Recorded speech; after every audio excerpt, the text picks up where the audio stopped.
Johanna Fakhri est aujourd'hui l'invitée privilégiée de Sawa. Après la sœur chanteuse, on a aujourd'hui l'artiste danseuse et c'est un honneur. Bonjour Johanna, j'espère que tu vas bien. Bonjour, ça va très bien, merci de me recevoir. Bienvenue dans Sawa. La première question que je vais te poser, c'est de te présenter pour qu'on te connaisse un peu mieux. Alors, je m'appelle Johanna Fakhri, j'ai 33 ans, je suis née en France mais d'origine libanaise et je suis une artiste pluridisciplinaire, versatile, donc à la fois danseuse, chorégraphe, chanteuse, modèle, comédienne, écrivaine et... Ça n'en finit pas. Couteau suisse de l'art. Ouais. Et parlons un peu plus de ton enfance. Donc, est-ce que la Johanna d'hier a véritablement influencé celle d'aujourd'hui en termes d'âme artistique? Mon enfance a été très révélatrice pour moi au niveau de mon accointance et ma sensibilité artistique. Parce que depuis que je suis petite, j'ai toujours eu, dès qu'il y avait une petite musique qui se jouait ou quoi que ce soit, ou qu'il y avait matière à justement pouvoir danser, chanter, même taper des mains ou des choses voilà, comme ça. Tu le faisais naturellement. Je le faisais naturellement. Et alors je ne sais pas si ce sera prétentieux de ma part de dire ça, mais depuis que je suis petite, quand mon enfance au Liban, je me rappelle, j'avais ma petite radio et j'écoutais Fayrouz. Et à chaque fois qu'il y avait une chanson qui passait, je commençais à danser, à chanter. Et je voyais que ça attirait l'attention des gens. Et ça, c'était à quel âge déjà ? Ça devait être peut-être à 6 ans, 7 ans, comme ça. Et à ce moment-là, je me suis dit, bon, si j'ai le pouvoir d'arriver à faire oublier les réalités, le quotidien des gens, peut-être que je pourrais toucher plus de monde. Et puis voilà, j'ai toujours eu cette personnalité très créative. Voilà, donc, Et à quel moment, de manière très ponctuelle, est-ce que tu sens le déclic? Enfin, tu pouvais le faire par passion, pour égayer la galerie, mais à quel moment tu te dis que tu veux en faire un travail, en fait? Ça, c'est une question qui est hautement symbolique.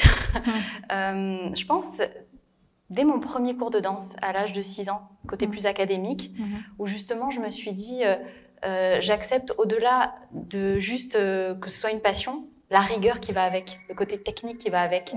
Et je me suis dit, si je pouvais faire ça même tous les jours de ma vie, je sais pas, peut-être qu'à ce moment-là, j'ai eu ma révélation, mon épiphanie artistique en me disant, c'est ça que je veux faire, ne serait-ce que pour moi, mais pour le partager en fait aussi avec les autres. Oui, et ensuite, le micro évite de... Ah oui, évite d'autres, je sais pas, moi-même j'ai senti. Et puis, le récepteur va... Derrière. Va derrière. Ou bien faire toucher ça carrément. D'accord. C'est bon? Tu me dis, hein. Ok. Donc, ouais. Du coup, est-ce que tu as déjà remporté des prix dans le domaine de la danse? Dans le domaine de la danse, oui. J'ai participé à un concours Crous quand j'étais étudiante à l'université que j'ai remporté, donc concours de danse au pluriel en fait. Et après aussi, j'avais remporté avec une compagnie de danse, Satinka, avec laquelle j'étais à Paris, pareil, premier prix de l'université de la Sorbonne à Paris. D'accord, voilà. Super, félicitations. Et quels sont les différents types de danse que tu pratiques? Et surtout, quelle est celle que tu préfères en termes de, je sais pas, en termes de feeling, de beauté, enfin bref. Alors, autant que je suis versatile dans les différents arts, je suis assez versatile dans les différents styles de danse parce que je suis hyper curieuse, je veux me nourrir de tout, donc j'apprends tout comme une éponge. Et donc au niveau des danses, je me suis formée dans tout ce qui est danse orientale, les danses flamenco, où j'ai étudié à Séville, tout ce qui est hip-hop, danse urbaine, je suis allée étudier jusqu'aux États-Unis, modern jazz, classique, samba, danse tahitienne, danse apsara, que j'ai étudié aussi au Cambodge. Enfin, vraiment pas mal de danse, voilà, comédie musicale, danse sur talons, etc.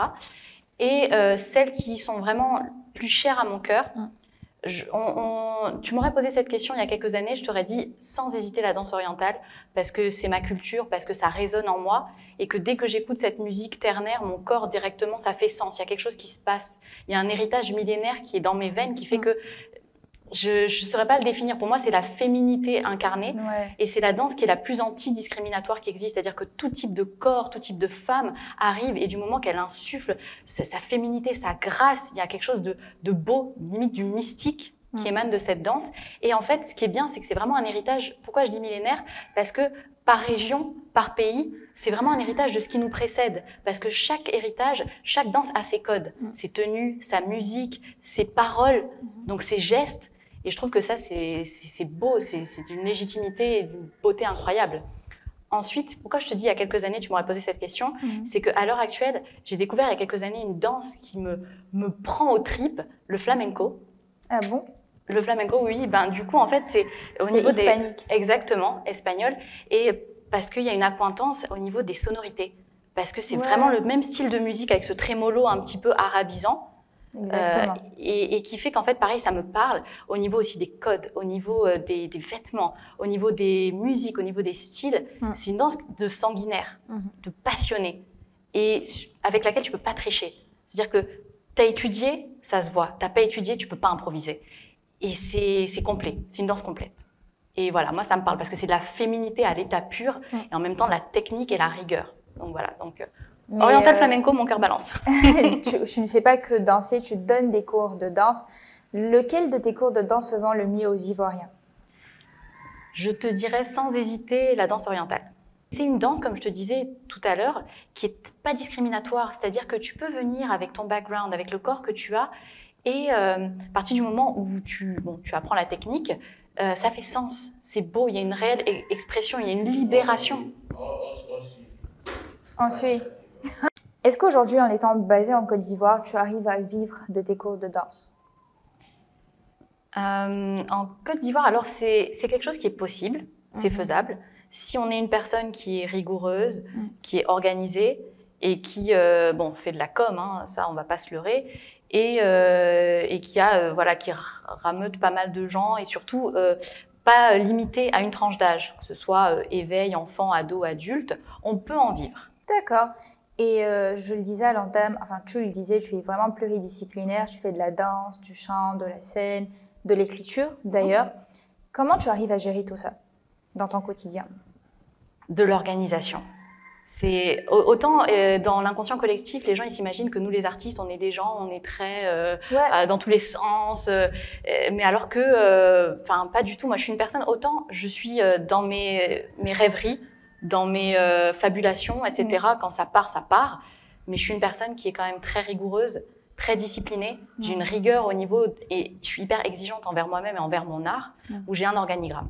Donc en fait, en gros, je vais allouer tant de temps à mon entraînement, création chorégraphique, mes vocalises pour travailler mon chant, et du coup, travailler le corps. tu le respectes. Et je le respecte. Parce que si j'ai pas ça, j'ai pas cette rigueur que je m'impose, déjà, il y a personne qui va venir me l'imposer, et je pourrais pas faire autant de choses. Et si tu n'avais pas été une femme d'art, qu'est-ce que tu serais devenue? Si tu n'avais pas fait de chant ni de danse, enfin, bref, qu'est-ce que tu serais devenue? C'est des questions très, très profondes et symboliques. Honnêtement, quoi qu'il arrive, même si je n'avais pas été artiste, j'aurais eu cette sensibilité artistique. J'aurais été touchée par l'art, sous toutes ses formes.